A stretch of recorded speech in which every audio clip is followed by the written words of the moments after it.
Hello, my name is Clarence Kasinganeti, and I'm going to do a presentation of an analysis that we watched for the video. It's going to be 5 minutes as per request, and there's quite a lot to cover, so we'll start. So the analysis will start by the introduction. Peter has presented to a healthcare center. He's talking to a nurse or a healthcare professional in mental health, and he's presented following a serious overdose, which he took some paracetamol over the period of an hour and some alcohol. So now we will look at the model of care and the assessment tool that was used in order to have this conversation with Peter. I believe that the model of care was a recovery oriented and trauma informed approach, in which the main key things that I could take was that it was a person-centered approach. So in this case, it was actually the nurse or the healthcare professional saying to Peter, I want to know more about you as a person, so let's talk. It was also very holistic in the sense that she tried to understand him, allow him to express himself without actually cutting into him or treating him with some stigma. She also took account of his past medical experiences, or his past experiences rather, in that there was a lot of allowing him to talk about his emotional stress, his way that he felt about his father treating him like that, the way that his sister was not available and his mom was burdened and not being able to be there for him. So that also was done. The other thing that is important to note is that when she started doing the risk assessment, it was comprehensive. It was a comprehensive suicide risk assessment, in which one thing that was addressed was the intent. So the intent in this case was exploring any intent for him to try and commit suicide again, but it also touched on the past one, in which she wanted to understand why he took the tablets and if he was actually trying to commit suicide. So he had had one serious overdose, and he had thoughts of jumping from a tall building, so which means he has had an intent from the past. So that makes him a suicide risk issue. The next one was planning. Was he planning to do it? It seems like Peter considerably saying, no, I don't plan to do it, but we are aware that he's tried to do it in the past, so we have to take note of that in anything. As far as knowing that he's purchased some tablets before and he's had access to alcohol, which he drank to try and have an overdose, it points to the fact that he's also got the access to means, which is the third part of it. So she's got the intent, he's had an intent, he's planned it, and he's got access to means. Now, protective factors are positive things that you can say from a trauma-informed and recovery-oriented perspective. You play to a person's strengths, you play to what a person is good at, so that you can get a positive result. So his relationship with his family is a strength in that it can motivate him. His fear of hospitalization is a strength in that it can motivate him.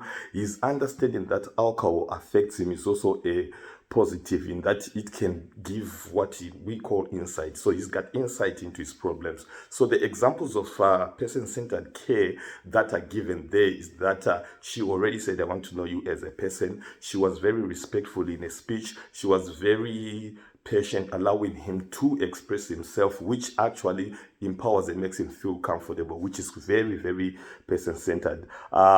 It also shows towards the end, she was suggesting stuff. She wasn't telling him what to do. She was not overriding him. She was not punitive. She was suggesting, which shows some partnering with consumers. There was a lot of acknowledging also that, I know that it might be difficult for you to talk about this. So that also shows that it was person-centered. She was taking, him in these feelings into considerations. The risk rating obviously is high. Why? Because the mental stress is still present. It hasn't been addressed from him having problems with his family. He's had a history of suicidal attempts and ideation, so that is a problem. He's thought of jumping from buildings. Legal and ethical considerations to talk about is the duty of care. It's necessary for the mental health nurse or professional to take steps in order to make sure that Peter is going to be safe. A treatment order from the Mental Health Act, that's a legal element there. The Mental Health Act of 2009 is quite important to also take into account that, because it might be necessary for her to actually, well, she is doing the assessment, but there might be a need for a community treatment order, maybe with subsequent visits if he doesn't get better, to do an inpatient treatment order so that he can be helped better. His autonomy and his informed consent needs to be always kept intact. He needs to know that he has to be part of the process. He's empowered to be part of the process. He's not been told what to do. Confidentiality versus duty to disclose. Sometimes confidentiality is important, but when it comes to suicide, it might be necessary to let people who are close to him know that. Why? Because it's necessary to have them included so that they can also be part of the process to help him and support him, and also to take note of his issues. Suggested interventions, there can be so many, but the ones that I can cover within the 5 minutes is that there should be frequent daily assessments coupled with clinics visits, so that he can just report to the clinic to make sure that he's safe, with some risk assessments. And then with that, then a consideration for a treatment order can be done if he's not getting better. But if he's getting better, then that's a good thing. It is not needed to be there, because we are talking about least restrictive practice here. Involve his family in helping him. It seems like a lot of his mental stresses are family oriented. So his father, who seems to be very tough with him, or he feels that, and that type of stuff. And then avoid isolation in his room. Also, most importantly, also look at the medication that he was having and see if there's a way that it can be reduced.